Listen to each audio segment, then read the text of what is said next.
Um antropólogo estava estudando os usos e costumes de uma tribo africana quando, ao final dos trabalhos, propôs uma brincadeira às crianças da região.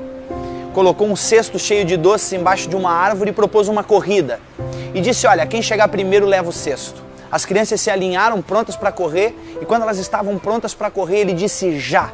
Todas deram as mãos e correram juntas até a árvore, pegaram o cesto juntas e comemoraram juntas. O antropólogo olhou curioso para aquela situação e uma das crianças olhou de volta para ele e disse, Ubuntu, tio. Como uma de nós poderia ficar feliz se todas as outras iriam ficar tristes?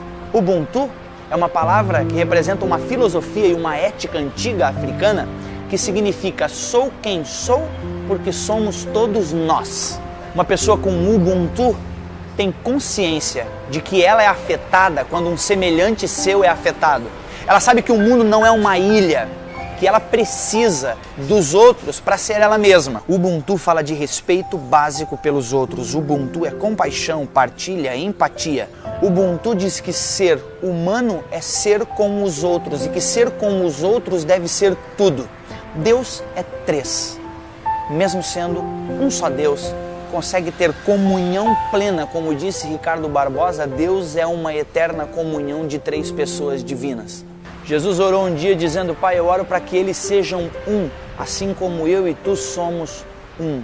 Esse conceito de unidade, de pluralidade única, de sermos indivíduos unitários, mas plurais ao mesmo tempo, é algo que me chama muito a atenção em Jesus. As pessoas olham muito para o fato de Jesus andar sobre as águas, multiplicar pães e peixes, assim como ele demonstrava poder e autoridade nesses atos, chama mais a atenção a compaixão. O fato de Jesus chorar a morte de um amigo como Lázaro, o fato de Jesus certamente lacrimejar ao ver mulheres sendo arrastadas pelas calçadas, prostitutas sendo arrastadas para serem apedrejadas, isso sim mostra compaixão, mostra esse espírito Ubuntu, esse espírito caridoso, misericordioso da parte de Jesus para com as pessoas. Eu acredito inclusive que Jesus se importa com as pessoas, Deus se importa justamente por um único motivo, para nos ensinar que nós, seres humanos, devemos nos importar uns com os outros. Segundo os Hebreus, fomos feitos um do outro. Foi do lado de Adão que Deus tirou a porção necessária para a construção do novo humano, Eva, e não de uma nova porção de terra. Deve vir de lá do Éden ou de algum outro lugar muito antigo essa vontade necessária, nossa, de ser sempre nós, de ser sempre junto, de ser sempre pares. Ninguém é feliz sozinho. Ninguém brinca sozinho, ninguém joga bola sozinho, ninguém nasce sozinho, ninguém faz amor sozinho, ninguém é igreja sozinho, ninguém vai para o céu sozinho. A plena e mais completa realização humana reside, inclusive, num triângulo amoroso, eu, Deus e o outro.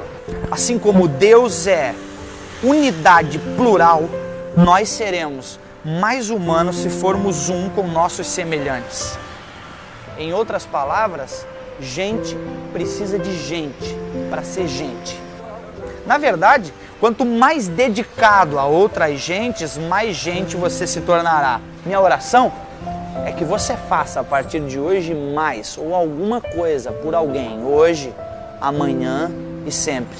Enxergue o outro, conecte-se com gente, faça alguma coisa por alguém, até porque ninguém é alguém sem um outro alguém. Somos seres únicos, mas fomos feitos para viver coletivamente. Deve ser por isso que na oração que Jesus nos ensina, ele diz que o Pai é nosso, ele diz que o pão é nosso. Quando pede livramento, ele diz, livra-nos, e diz que venha o teu reino a nós. Nós é realmente uma mensagem que precisa não estar só na nossa boca, mas precisa estar dentro do nosso coração. Você precisa, para ser gente, estar diretamente ligado com vínculos de amor, de amizade, de afeto com outra gente. Vire-se para o ser humano e pratique sua fé nele. Ubuntu para você.